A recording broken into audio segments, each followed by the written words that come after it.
Oke, sudah bergabung Ustadz kita. Assalamualaikum Ustadz. Masya Allah. Waalaikumsalam. Wah, gimana kabarnya Ustadz Bambang Ridho? Alhamdulillah. Alhamdulillah khair ya Ustadz ya. Itu backgroundnya keren sekali Ustadz. Backgroundnya. Sengaja buat nakut-nakutin aja. Oh gitu ya. Nggak ada tikus ya? Aman ya insya Allah ya? Alhamdulillah. Ya. Ini gimana ini? Kita ngobrolnya santai aja ya sambil ngopi gitu ya. Ya santai-santai. Sebelumnya pertama nih kalau boleh klarifikasi ya. Jadi sejak beberapa tahun belakangan ini alumni Universitas Islam Madinah itu titelnya bukan LC lagi. Oh gitu. Ya. BA ya. BA, Baccalaureus dan mungkin memang kurang familiar ya kalau orang Indonesia ya. Walaupun sebenarnya beberapa kampus ternama di negara-negara maju juga sebenarnya pakai BA gitu kan. Iya ya. Malah justru kalau luar negeri apalagi lebih familiarnya BA malah ya. Iya, apalagi kan memang di Arab Saudi itu dulu memang Arab Saudi S1 pakai LC di Sains. Ngikutin Mesir atau ngikutin Prancis di Sains itu ya. Cuman beberapa tahun akhir ini jadi bachelor karena memang di Arab Saudi kan namanya titel S1, titel S2 itu kan nggak pernah dicantumin. Yang dicantumin cuma pas lagi dokter aja. Iya. Kalau di Indonesia mah S1, S2 itu kalau di Arab Saudi. Termasuk haji juga masuk ya di situ ya. Padahal kalau di luar tuh nggak ada ya, haji itu nggak ada titel haji ya. Di mana? Ya di luar kayak di antum di Madinah itu kan nggak ada ya. Di Arab Saudi enggak. Di Timur Tengah kayaknya enggak sih, jarang sih kayak gitu. Soalnya kan anak mikir itu kan rukun Islam gitu loh. Ya nggak sih? Rukun Islam nggak sih? Yaitu ibadah ya emang sudah wajib. Kenapa harus ditambahin titel-titel ke depannya? Iya. Tapi ya nggak masalah sebenarnya kalau ada orang pengen mengimbuhkan di depan namanya haji, nggak masalah. Itu pernah dibahas oleh Imam Nawawi di kitab Al-Majmu. Beliau membahas apakah boleh seorang dipanggil haji atau bagaimana gitu. Oke, Zat. Mungkin kita sapa dulu nih teman-teman kita yang sudah bergabung sebelumnya ya. Mungkin ada yang belum kenal siapa Ustadz Bambang Ridho gitu kan. Jadi teman-teman, mungkin kita awali dulu perjumpaan kita pada malam hari ini dengan bacaan Al-Basmalah. Bismillahirrahmanirrahim. Jadi insya Allah pada malam hari ini kita akan membahas tentang sejarah kedokteran Islam berdasarkan kitab dari siapa Ustadz? Dr. Rogib Astigani ya. Karena saya luguh Arabiahnya agak kesulitan untuk membaca, maka saya lempar itu. Sat, antum yang bahas ya Sat, ana yang tanya-tanya aja gitu kan. Jadi nanti kita nanti pas lagi bahas, mudah-mudahan ya lancar ya. Soalnya tadi aneh baca juga agak kesulitan juga ya. Soalnya kan pasti ada istilah kedokteran pakai bahasa Arab. Tadi Ana coba sambil googling ini misalnya ad-daurah ad-damawiyah ini maksudnya apa gitu kan, sambil Ana lihat ternyata ini ternyata itu gitu. Siap. Nah, dan bagi teman-teman yang sudah bergabung dan ingin bertanya, silahkan bertanya di kolom pertanyaan di bawah. Nanti kita akan bahas dan akan dijawab langsung oleh Ustadz Bambang Ridho. Gitu ya. Oke, Ustadz, sebelumnya mungkin kita ngedabrus dulu lah ya. Ngobrol santai dulu lah sebelum kita masuk ke materi. Ini materinya kan terlampau berat ya mungkin ya bagi sebagian orang. Jadi ya mungkin kita tanya dulu nih Ustadz Bambang Ridho. Dulu gimana sih Ustadz ceritanya kok antum bisa di Madinah, ini gimana ceritanya? Cerita ke Madinah itu kalau boleh cerita kita tarik benang merahnya dulu. Pertama kali pengen ke Madinah itu kelas 4 KMI. Kelas 4 KMI berarti kelas 1 aliyah lah ya, 1 SMA gitu kan. Pengen ke Madinah, kemudian ya singkat cerita setelah kita selesai pengabdian, kita dapat ijazah, kita coba mengajukan pendaftaran online gitu kan. Mengajukan pendaftaran online, itu waktu itu Ana ngajuin pendaftaran itu akhir 2013. 2013 berarti kita upload setelah pengabdian langsung ya sudah. Setelah pengabdian langsung kita upload berkas. Alhamdulillah nggak sampai setahun, tepatnya di bulan di bulan September kalau nggak salah 2014 itu keluar nama-nama yang lulus. Cepat ya. Loh, itu antum dulu nggak persiapan tahfidz dulu gitu kan? Dulu kan gencar-gencarnya kan ya ibaratnya kita sama-sama di Gontor kan, sama-sama sekelas. Dulu kan sempat juga Ana juga ada keinginan atau cita-cita wah pengen ke Madinah atau ke Misro gitu. Dan udah ada tuh mappingnya, ntar mau gimana, mau kayak persiapannya, contohnya kayak tahfidznya bagaimana. Itu dulu antum nggak kayak gitu? Iya, sebenarnya kalau kita lihat di website resmi pendaftaran UIM itu secara tertulis disyaratkan atau dianjurkan untuk yang sudah memiliki hafalan minimal 2 juz kalau nggak salah. Makanya waktu itu aneh mulai kelas 4 itu mulai ngapalin Al-Quran secara otodidak, dan waktu itu alhamdulillah dapat 2 juz. Iya. Ana ingat banget tuh. Ana ingat banget antum kemana-mana pasti bawa Al-Quran kecil itu. Enggak, aneh nggak pernah bawa. Kadap. tapi itu setelah aneh perhatikan beberapa tahun, kayaknya itu cuman syarat formalitas saja sih, syarat tertulis saja. Secara faktanya sih nggak terlalu wajib. Artinya peluang bagi orang yang tidak hafal Quran sekalipun cukup besar untuk bisa lolos di Madinah gitu loh. Bahkan ada beberapa cerita yang ada orang yang ikut interview, dia hafal 30 juz, ternyata nggak diterima gitu. Berarti benar-benar illa ma rahimah rabbi gitu ya. Iya. Takdir Allah lah gitu. Lah ya.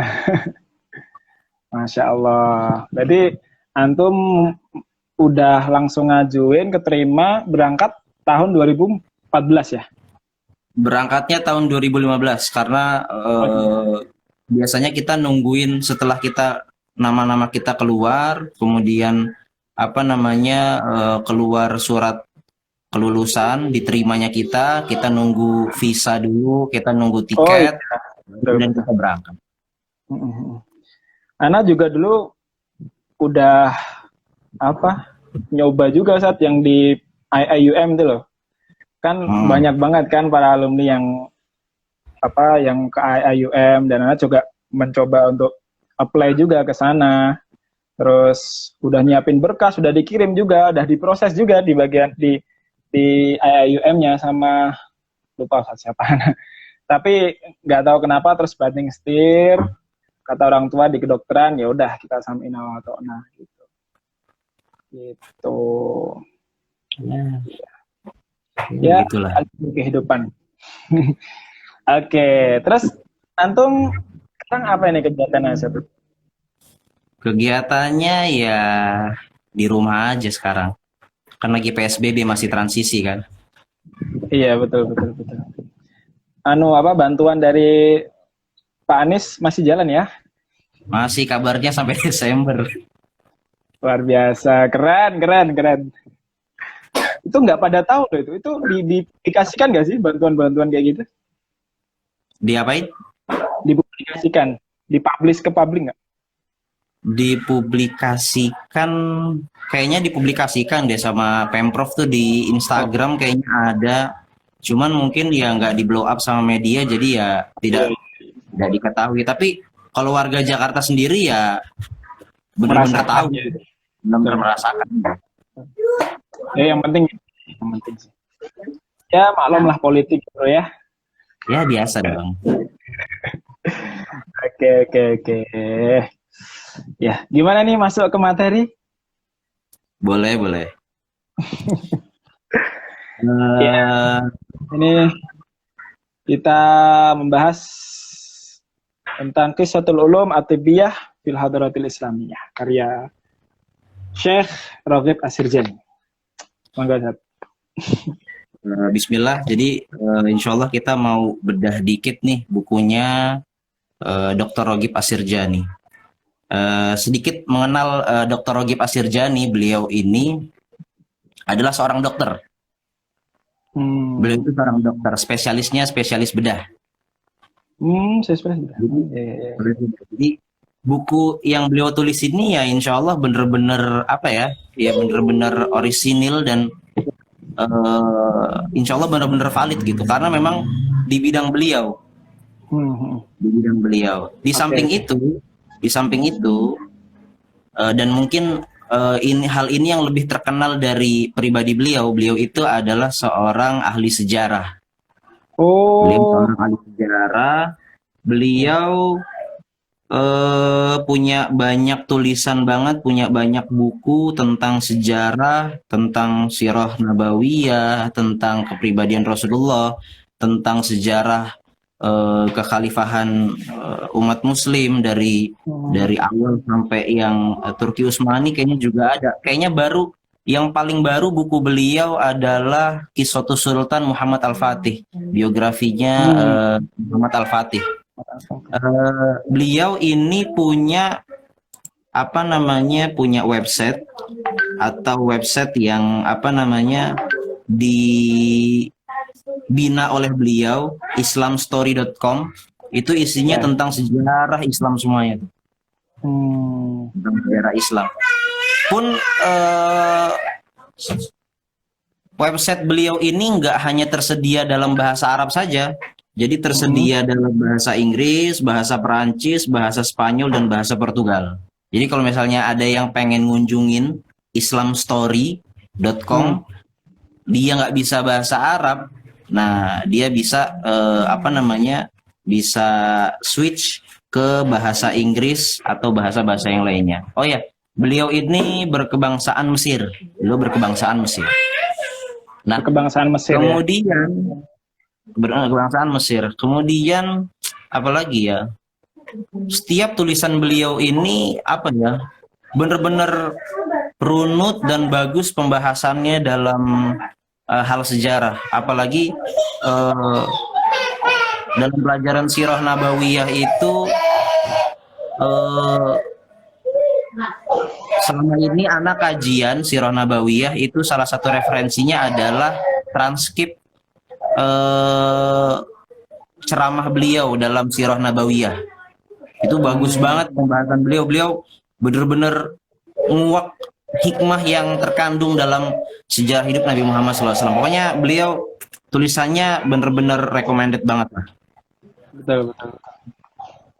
Nah, sekarang buku yang pengen kita bedah ini judulnya adalah Qissatul Ulum At-Tibbiyah fil Hadratil Islamiyah. Jadi sejarah ilmu kedokteran pada masa peradaban Islam, pada masa kejayaan Islam lah, bisa kita katakan seperti itu.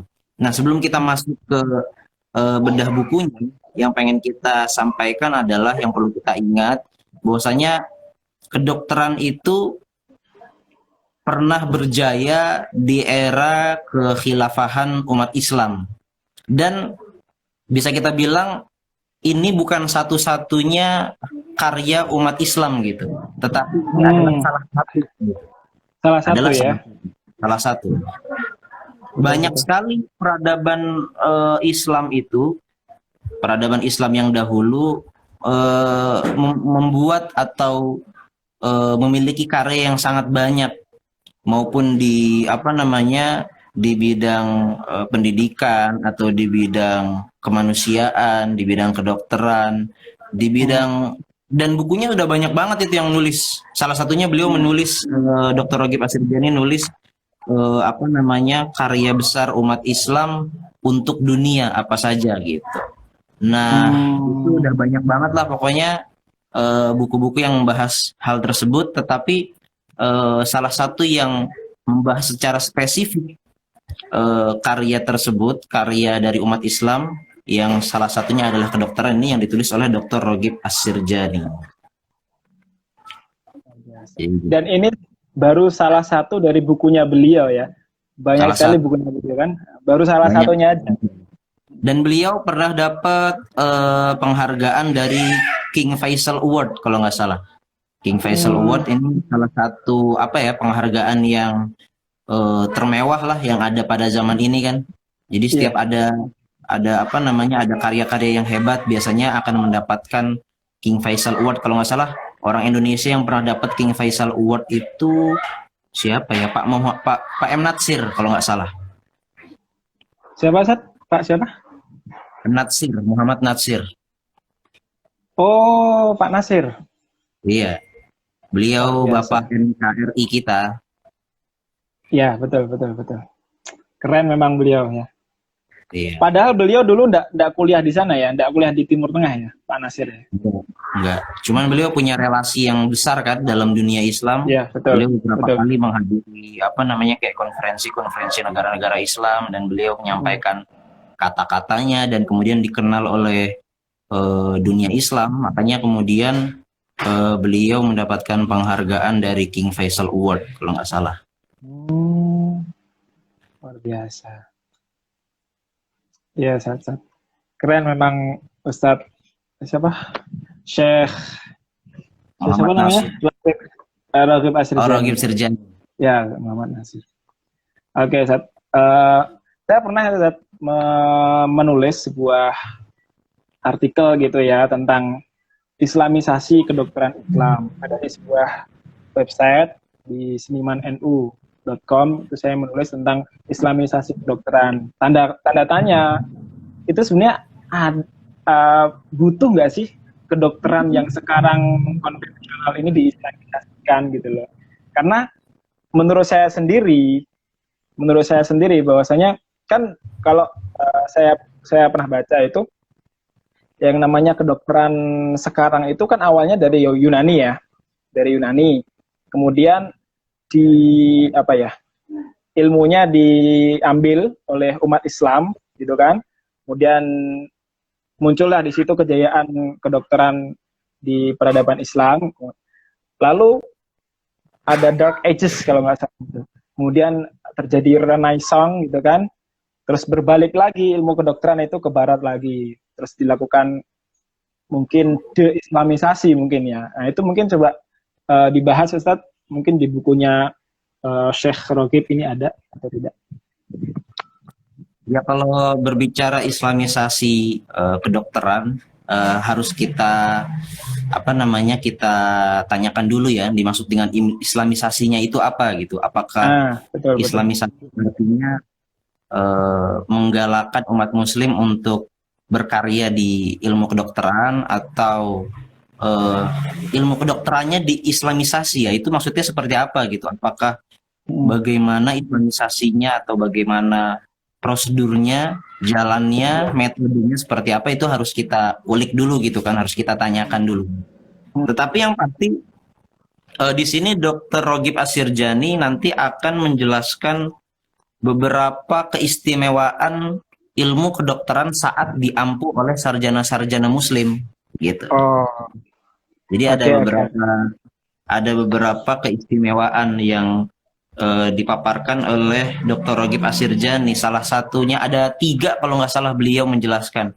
Yang pertama itu bahwasanya kedokteran saat peradaban Islam jaya itu, kedokteran itu open, bukan sesuatu yang eksklusif dimiliki oleh umat muslim. Artinya apa? Artinya umat Islam, sarjana-sarjana muslim mau mengambil ilmu kedokteran dari Yunani, karena yang pada saat itu kan kedokteran yang pegang paling banyak orang-orang Yunani gitu kan. Nah umat Islam nggak segan gitu untuk ngambil ilmu kedokteran dari orang-orang Yunani yang notabene-nya mereka adalah orang pagan gitu kan, orang musyrik gitu. Nah begitu pula di lain sisi orang muslim pun tidak segan untuk mengajarkan eh, ilmu kedokteran kepada orang Nasrani pada saat itu. Maka dari itu nanti akan dikenal di era kejayaan Islam pada saat itu ada nama-nama Nasrani atau nama-nama Yahudi dan dia adalah dokter ternama pada saat itu. Bahkan ada satu keluarga besar namanya adalah Al-Bukhtishu. Al-Bukhtishu ini adalah nama keluarga, nama fam. Ya. Dia ini satu keluarga turun menurun selama 3 abad itu terkenal menguasai ilmu kedokteran. Ya, ya. Berarti memang gimana? Berarti memang ketika ilmu kedokteran itu diampu oleh sarjana-sarjana Muslim, dia tidak pelit ilmu juga kepada non-Muslim gitu. Berarti enggak pelit sama sekali, enggak pelit. Iya. Jadi mungkin ada di bukunya Syekh Raghib tentang perbedaan yang mencolok tentang antara kedokteran Islam dengan kedokteran yang dari Yunani itu apa, Ustaz? Kira-kira di situ ada disebutkan nggak? Nah, kemudian itu tadi kan keistimewaan pertama ya. Kita lanjut lagi masuk ke keistimewaan kedua dan ini sejalan dengan yang antum tanyakan. Keistimewaan yang kedua adalah bahwasanya metode sarjana Muslim saat mereka dihadapkan tentang masalah ilmu kedokteran, mereka selalu menggunakan prinsip tajribi. Tajribi itu apa ya? Penelitian, bukan hanya penelitian doang, tapi ya penelitian kemudian ada sisi mencobanya gitu, apa ya tajribi itu ya? Ya, tajribi, penelitian percobaan lah gitu ya, percobaan gitu. Ya. Karena pada saat itu orang-orang Yunani itu terkenal, dokter-dokter Yunani itu terkenal mereka sangat teoristis tanpa melakukan percobaan. Iya, pernah dengar itu. Maka dari itu nanti kita temukan di sini dijelaskan oleh Dr. Raghib Ashirjani bahwasanya dahulu Galenos ya, dokter Yunani ya. Ya. Galenus kalau nggak salah. Nah, Galenus kan dulu dia mendapatkan teori bahwasanya nanti kalau salah coba dibenerin ya. Fungsi dari arteri dan vena dan arteri. Fungsi dari arteri dan vena itu berbeda. Karena antara arteri dan vena itu ada pembatasnya gitu, ada penghalangnya gitu. Tetapi kemudian ini teorinya teorinya Galenus ini dikritik oleh Ibnu Nafis kalau nggak salah. Dikritik oleh Ibnu Nafis. Nah, kemudian tetapi uniknya kritikan itu tidak banyak orang menyangka atau mungkin ini dari mungkin ini impact dari deislamisasi keilmuan. Orang-orang menyangka yang mengkritik atau membenarkan teorinya si Galenus ini adalah William Harvey kalau nggak salah. William Harvey, dokter dari Inggris. Tapi pada aslinya yang mengkoreksi dari teorinya si Galenus ini adalah Ibnu Nafis. Berarti sebenarnya si William itu ngambil teorinya Ibnu Nafis gitu ya? Benar. Jadi William Harvey ini kan kayaknya dia banyak membahas teori-teori yang dulu ditulis oleh Galenus. Tetapi pada hakikatnya William Harvey ini sebelum dia sampai mempelajari buku-bukunya Galenus, dia dibantu sebenarnya dengan karya-karyanya Ibnu Nafis karena Ibnu Nafis banyak mengkritik teori-teorinya Galenus. Nah, tetapi kemudian dinasabkan kritikan-kritikan itu kepada William Harvey gitu. Ya. Oke, Sat. Coba saya mengomentari yang keistimewaan kedua ini ya, Sat ya. Nanti kita ini kan mencoba untuk mengawinkan antara kedokteran Islam dengan kedokteran konvensional ini sebenarnya satu genetik atau tidak gitu loh.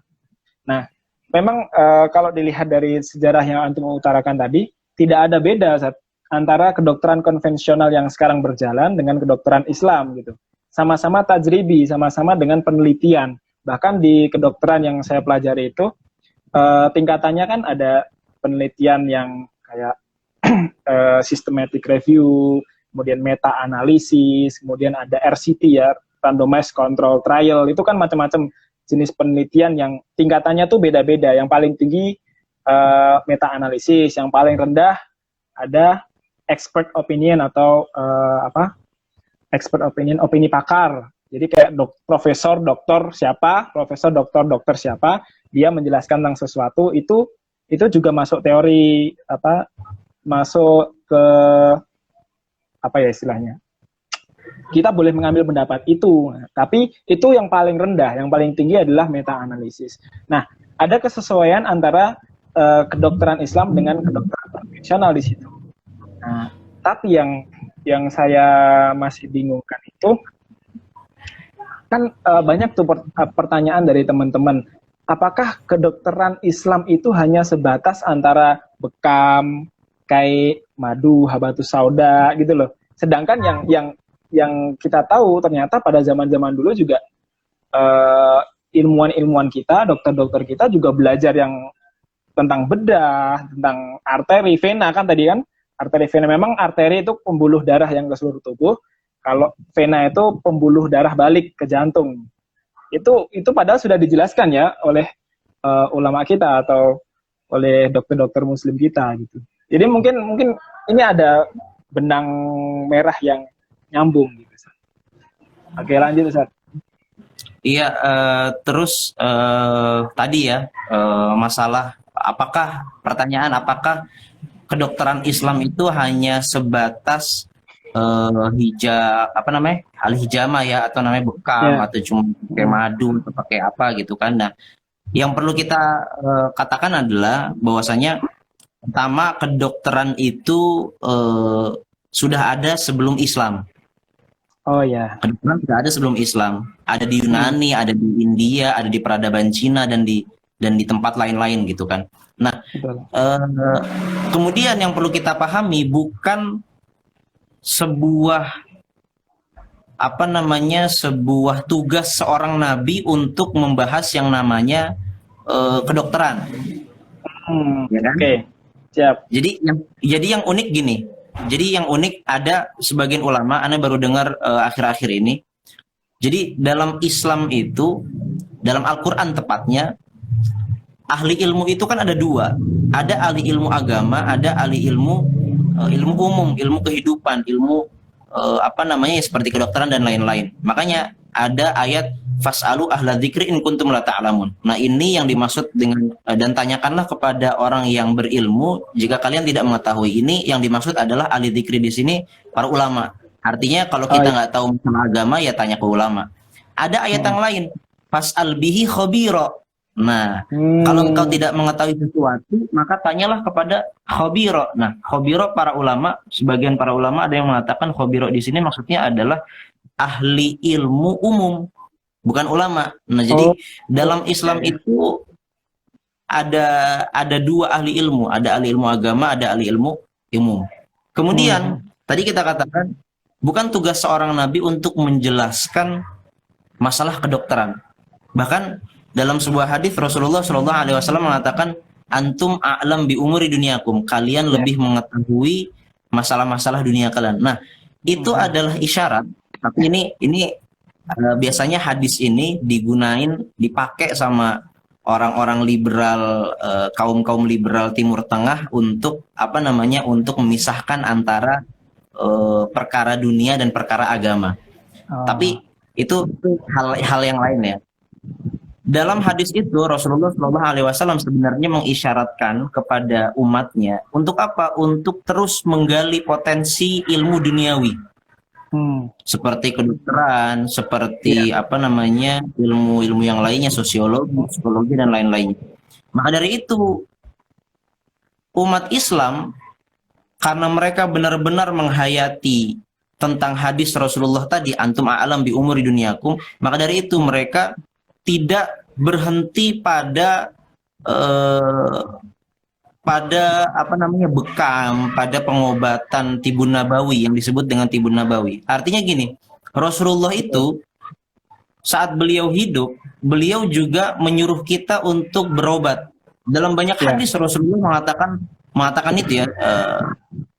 Contohnya adalah hadis di Sunan Abi Dawud kalau nggak salah, tadawau. Berobatlah kalian. Di situ artinya ada anjuran untuk berobat. Kalau ada anjuran untuk berobat, ya pasti ada ada isyarat untuk ya harus ada yang pinter mengobati. Yang pinter mengobati siapa ya? Dokter gitu kan. Bahkan di zaman Rasulullah ada yang terkenal pinter mengobati, atau artinya dia adalah tabib, dia adalah dokter. Bahkan dokter pada zaman Rasulullah terkenal ada yang laki-laki dan juga ada yang perempuan. Aneh lupa, di sini dibahas oleh Dr. Ragib Asirjani. Dalam beberapa kesempatan saat peperangan ada tenda yang memang sengaja dibuat di situ untuk pengobatan orang-orang yang terkena luka, dan dokternya pada saat itu adalah seorang sahabat dan dia seorang wanita. Jadi berarti kayak bikin triase di tempat perang gitu ya? Iya. Jadi memang Rasulullah sudah mengisyaratkan untuk ilmu kedokteran, tetapi bukan tugas Rasulullah untuk menjelaskan secara rinci apa itu ilmu kedokteran, bagaimana metodenya, bagaimana hal-hal yang berkaitan dengan ilmu kedokteran. Tetapi sesuai dengan zamannya, Rasulullah SAW dahulu ya juga memiliki cara pengobatan, metode pengobatan, contohnya seperti bekam, seperti apalagi menggunakan madu atau menggunakan hal-hal yang lainnya yang kita kenal dengan tibun nabawi. Tetapi bukan berarti Rasulullah hanya menyarankan atau menganjurkan umat muslim untuk berobat dengan hal-hal tersebut. Oke, berarti masuk ini Ustaz. Jadi madu kayak habatus sauda itu bukan satu-satunya pengobatan ala Nabi, tapi hanya salah satunya ya Ustaz ya. Dengan berbagai macam isyarat yang telah isyaratkan oleh Nabi, memang kita diminta untuk belajar kedokteran dari manapun itu kan artinya. Nah, dari manapun. Tapi Rasulullah sendiri itu kayak memberi rambu-rambu saja, kayak memberi semacam garis aja. Kamu kalau mau belajar kedokteran ya ikuti garisnya ini, jangan sampai keluar terlalu jauh, gitu nggak sih? Iya benar. Jadi ini nyambung lagi ya sama keistimewaan ketiga dari kedokteran saat dipegang oleh sarjana muslim, yaitu bahwasanya sarjana muslim saat mereka bersinggungan dengan masalah ilmu kedokteran, mereka selalu dalam koridor syariat Islam. Artinya mereka dalam beberapa hadis Rasulullah SAW mengatakan la tatadawu biharam, janganlah kalian berobat dengan sesuatu yang haram. Maka dari itu umat-umat sarjana muslim tidak pernah terfikirkan oleh mereka untuk membuat obat-obatan yang dari sesuatu yang haram. Mereka selalu berusaha untuk membuat obat dengan sesuatu yang halal. Tidak pernah mereka membuat obat dengan hal-hal yang memabukkan, hal-hal yang najis. Betul. Atau hal-hal yang zatnya haram seperti itu. Betul. Oke, berarti ini poinnya mau metode ilmu kedokteran apapun, yang penting masuk di situ kaidah usul fiknya ya Ustaz ya. Iya, benar begitu. Itu sama kayak yang saya pernah pas ketika saya di UMS ya, ketika itu ada kajian Ustadz Hamid Fahmi Zarkashi. Terus setelah kajian biasalah kalau para alumni kan langsung datang geruduk gitu ya. Ibarat kita ketemu kiai kita, pasti kan ya sowan dan lain sebagainya. Terus saya nanya, Ustadz, sebenarnya kalau untuk islamisasi ilmu kedokteran, itu pintunya masuknya dari mana sih Ustadz? Gitu. Soalnya anak mikir juga bingung, ini kedokteran konvensional itu sebenarnya ya udah islami, karena metode penelitiannya kan juga dari founding father kita kan, jadi dari sarjana-sarjana muslim kita, karena di dark ages ketika masa kegelapan Eropa kan ilmuwan-ilmuwannya kan belum paham masalah kayak ginian gitu loh, belum beradab lah intinya kan. Nah, dari umat muslim ini muncul metode-metode yang ditelurkan oleh para dokter-dokter muslim gitu. Terus beliau menjawab, kalau kedokteran Islam atau islamisasi ilmu kedokteran itu masuknya ya dari ranah usul fiqh atau maqasidus syariah gitu. Jadi gimana itu, Fet? Iya kan? Iya. Kalau dari Iya.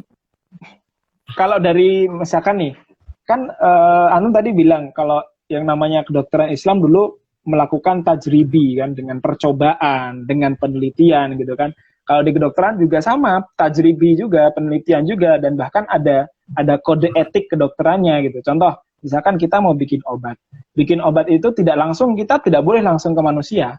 Harus mencit dulu ke hewan apa namanya, percobaan. Contoh saya dulu skripsinya itu tentang efek propolis madu khas Kalimantan terhadap hepatoprotektor mencit putih gitu. Jadi kayak harus ke hewan dulu, nggak boleh secara etis tuh nggak boleh langsung ke manusia kan gitu. Itu kan juga masuk juga itu maqasid syariah di situ kan.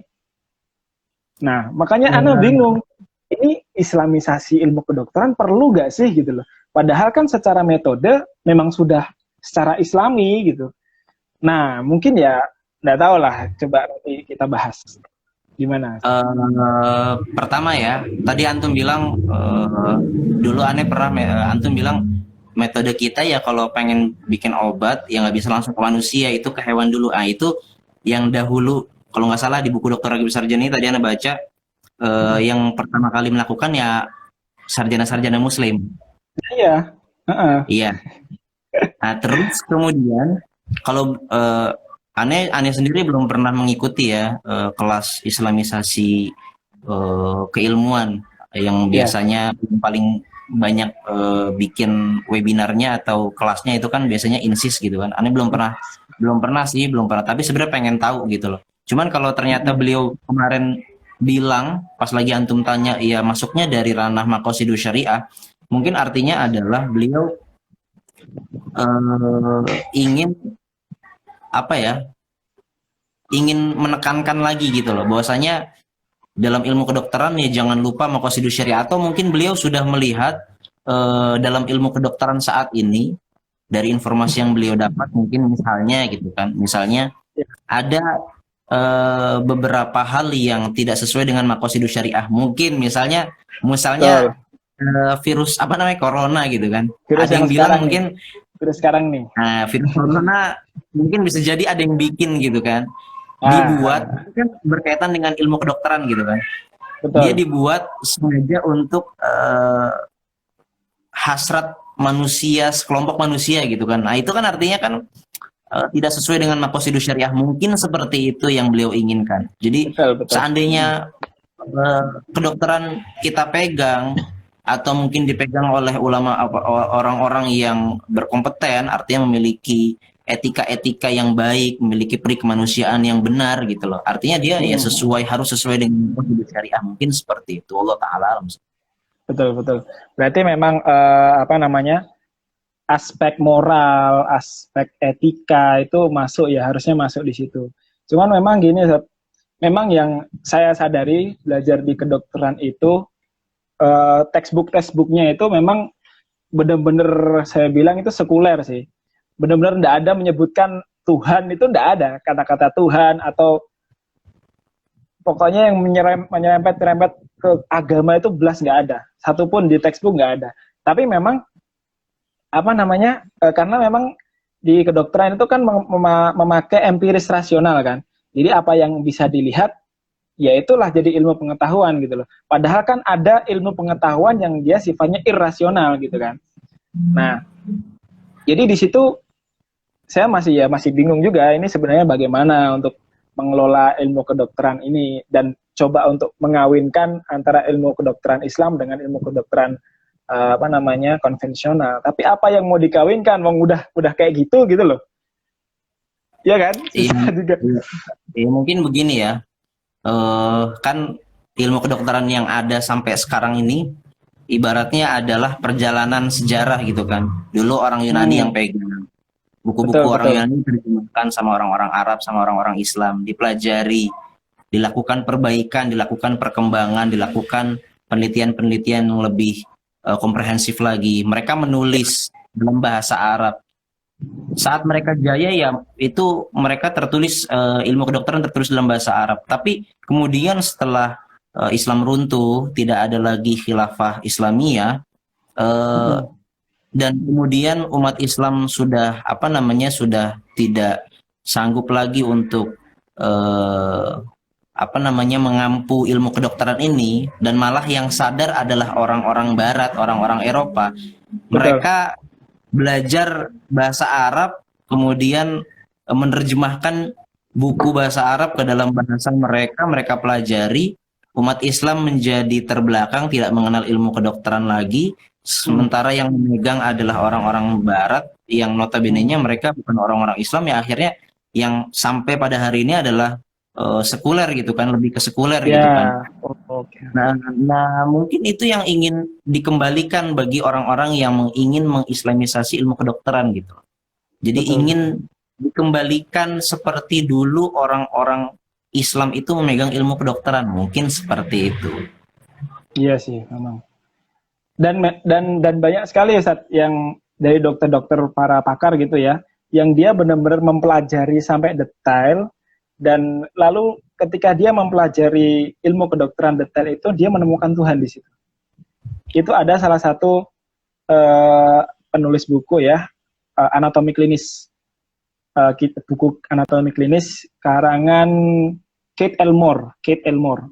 Itu beliau menjelaskan tentang embrio, pembentukan manusia dari awal hasil konsepsi sampai bernidasi di uterus atau rahim sampai dia berkembang, itu dia teliti benar-benar. Terus di situ dia menemukan bahwasanya ini ada kesesuaian antara teori yang dia pelajari di kedokteran secara empiris rasional dengan yang ada di Al-Quran. Surat Al-Mu'minun ya kayaknya ya. Yang gimana Sat bunyinya? Laqad khalaqnal insana, masih Tuhan. Yang khalaqnal alaqata mudghatan itu loh. Oh iya. Nah, itu kan. Itu benar-benar rinci banget di dalam Al-Qur'an tuh, dia menjelaskan secara rinci dan dalam 3 fase. Benar-benar sesuai dengan apa yang ada di teori kedokteran. Dan akhirnya, tidak tahu ini kabarnya ya, Dr. Kate Elmore ini masuk Islam hanya gara-gara satu teori tersebut dan sesuai dengan Al-Quran gitu. Itu kan Masya Allah. Jadi kayak, ya kalau Anda ingin mengenal Tuhan, ya kenalilah dirimu sendiri gitu kan. Wa fi anfusikum afala tubsirun. Ya itulah. Luar biasa memang. Jadi, ya seperti itu ya Sat. Oke teman-teman, ada pertanyaan enggak ini? Kita lihat dulu. Silakan teman-teman yang ingin bertanya, boleh. Lanjut Ustaz. Kita lanjut ya. Ini kita coba bedah sedikit ini beberapa pembahasan Dr. Ragib Asirjani.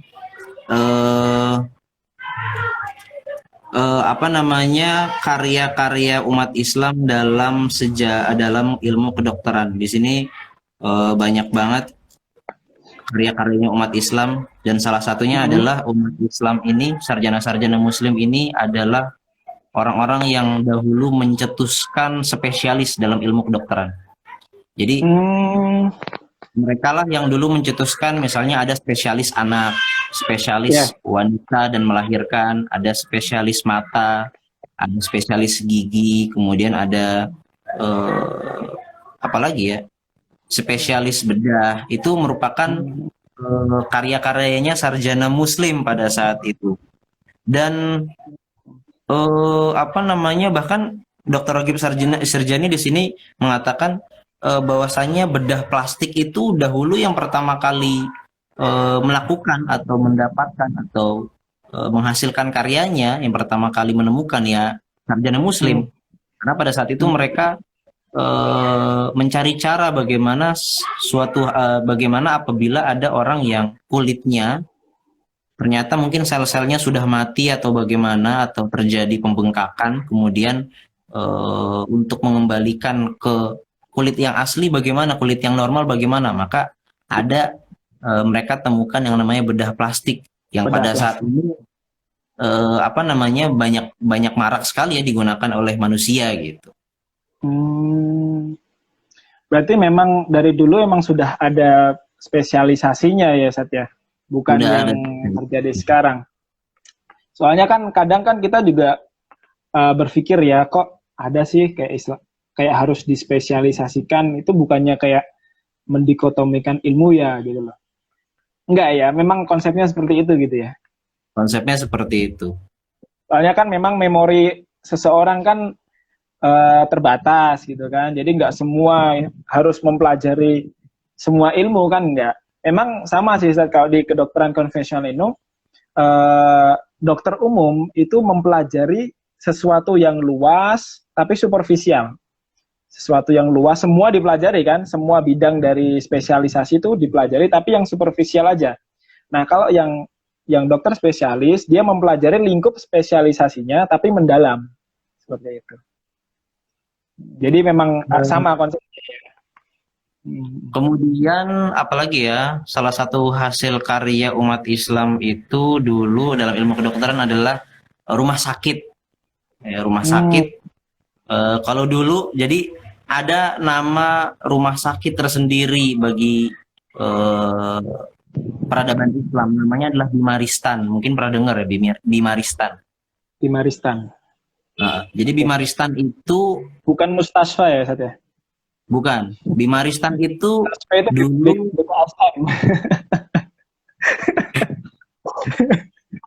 ya.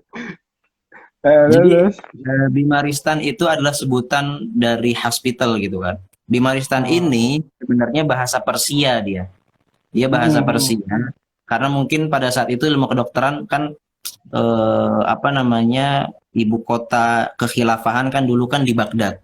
Mungkin karena di situ Baghdad adalah negeri Persia, maka dari itu banyak mengambil kata-katanya dari bahasa Persia. Makanya pada saat itu rumah sakit disebut dengan Bimaristan dan banyak sekali Bimaristan pada saat itu yang sangat besar dan bahkan para apa ya Islamolog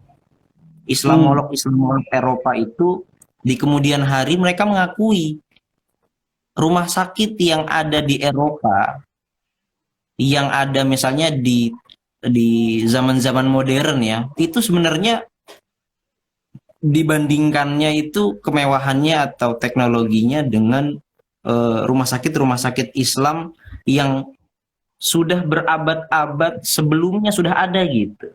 Oh ya. Itu diakui misalnya contohnya oleh siapa ya? Ada namanya Sigrid Hunke kalau nggak salah. Sigrid Hunke salah satu Islamolog, dia mengakui hal tersebut. Begitu juga Gustav Lauben sejarawan yang pernah kemarin Anes share ke antum, dia ahli fisika kalau nggak salah, dia sejarawan dan Islamolog juga, dia mengakui hal tersebut gitu. Dan yang unik dalam masalah rumah sakit itu kalau dibedakan dengan apa namanya rumah sakit yang ada di peradaban Barat, jadi kalau nggak salah Anda pernah baca rumah sakit kalau di bahasa Inggrisnya kan rumah sakit kan hospital gitu kan. Ya, hospital kan artinya apa ya? Artinya pelayanan ya, kalau nggak salah ya. Apa artinya? Hospitality itu kan artinya bertamu gitu, mungkin seperti itu kan? Iya. Jadi kalau nggak salah orang Barat itu dulu punya hospital sebab mereka nggak punya tempat khusus yang menangani orang-orang sakit. Kemudian di samping gereja dibuat sebuah ruangan, kalau ada orang sakit atau orang nggak punya uang, dia sedang melakukan perjalanan ya ditaruh di situ, ditumpuk di situ gitu, tanpa ada penertiban penertiban kamar-kamarnya atau penertiban ruangan-ruangannya. Beda dengan Bimaristan. Bimaristan rumah sakit pada era kejayaan Islam itu benar-benar didesain dengan sebaik mungkin, dengan bangunannya itu didesain dengan agar udara itu mudah untuk masuk. Kemudian ada percikan-percikan air yang banyak, makanya biasanya kalau kita lihat bangunan-bangunan rumah sakit Islam zaman dahulu itu biasanya tengah-tengahnya bolong, kemudian ada biar angin bisa masuk gampang, kemudian ada air pancur gitu kan. Nah itu kan apa namanya ya? Mungkin nggak tahu nih dalam ilmu psikologi atau dalam ilmu apa, biar mungkin orang merasa nyaman gitu kan, mendengar suara percikan air gitu kan, merasa segar seperti itu. Dan Berarti kayak holistik ya, menyeluruh dia pengobatannya, tidak hanya kuratif saja, obat saja, tapi memang kenyamanannya juga dijaga, terus psikisnya juga dijaga gitu ya. jadi dulu itu di Bimaristan kita mengenal, kalau kita boleh sebutkan Bimaristan yang banyak ya. Dulu tuh banyak zaman kejayaan Islam banyak Bimaristan, tapi yang paling besar ada namanya Bimaristan Al-Adudi. Kemudian ada Bimaristan Al-Adudi, ada Bimaristan An-Nuri yang di Suriah, kemudian ada Bimaristan Qalawun di Mesir, kemudian ada Bimaristan di Maroko juga kalau nggak salah. Nah, Bimaristan itu dulu biasanya mereka kalau ada orang ingin melakukan apa namanya, ada mau rawat inap, biasanya orang tersebut datang ke rumah sakit, menyerahkan baju mereka yang mereka kenakan, nanti dikasih baju khusus. Artinya apa? Artinya itu ya baju mereka itu mungkin biar steril gitu ya, dipakai baju khusus dari rumah sakit. Mereka diberikan makanan yang begitu lezat, yang apa namanya sudah gizinya tuh sudah diteliti atau sudah diawasi lah gitu kan. Bahkan yang unik adalah orang-orang yang rawat inap itu mereka nanti saat pulang dikasih duit. Oh, iya. Sebab apa? Sebab mereka itu kan saat mereka rawat inap, mereka apalagi mereka misalnya kepala keluarga gitu kan, dia nggak bekerja, dia harus menafkahi orang-orang yang wajib mereka menafkahi istri, ada anaknya, maka dari itu dikasih uang untuk apa namanya ya, ibaratnya untuk mengganti selama dia tidak bisa bekerja seperti itu. Keren ya. Jadi orang sakit itu malah tidak membayar, tapi justru dibayar gitu ya? Dibayar. Biasa. Itu kejayaan kedokteran Islam. Nah, itu ada lagi yang unik. Dulu itu saat Bimaristan Al-Adudi mau dibangun, kalau nggak salah Bimaristan Al-Adudi atau An-Nuri, pokoknya pernah salah satu Bimaristan mau dibangun, kemudian raja memanggil salah satu dokter ternama pada saat itu, namanya Abu Bakar Ar-Razi. Abu Bakar Ar-Razi saat diperintahkan oleh khalifah atau raja untuk menjadi pengawal. Razis bukan ya? Beda lagi. Bukan Ar-Razi, beda lagi mungkin. Oh, Ar-Razi yang bukan ilmuwan, dokter Ar-Razi bukan ya? Bisa jadi itu mungkin. Abu Bakar Ar-Razi dia kayaknya hidup abad 2 Hijriah atau 3 Hijriah kalau nggak salah. Okay. Uniknya beliau saat diperintahkan untuk menjadi supervisi pembangunan rumah sakit, beliau melakukan yang namanya percobaan dulu. Percobaan apa yang beliau bikin? Jadi beliau menancapkan tongkat di beberapa tempat. Tongkat itu di atasnya ada dagingnya. Pernah dengar cerita ini. Gimana? Terus. Kemudian nanti dilihat, Ar-Razi melihat mana daging yang paling lama busuknya gitu loh. Artinya paling awet gitu loh. Di tempat yang mana? Nah, barulah di situ dibangun rumah sakit, dibangun Bimaristan. Karena artinya secara logik ya berarti tempat itu udaranya bagus, cocok untuk merawat orang sakit gitu. Betul. Keren. Oke, Ustaz.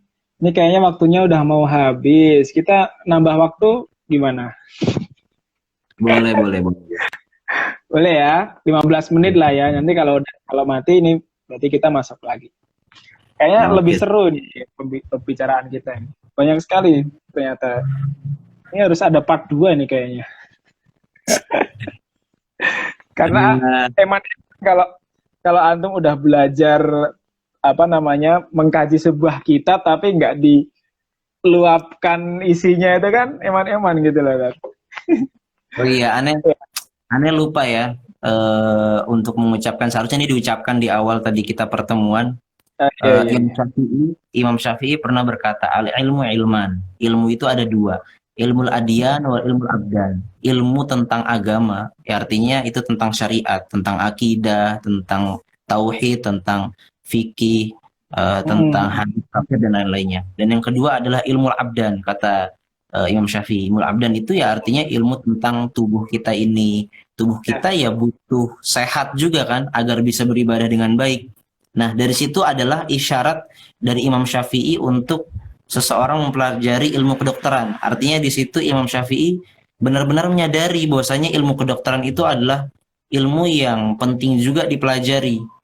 Hmm. Eh, Betul. artinya ya kalau bisa umat muslim ya harus menguasai juga ilmu kedokteran seperti itu. Hmm.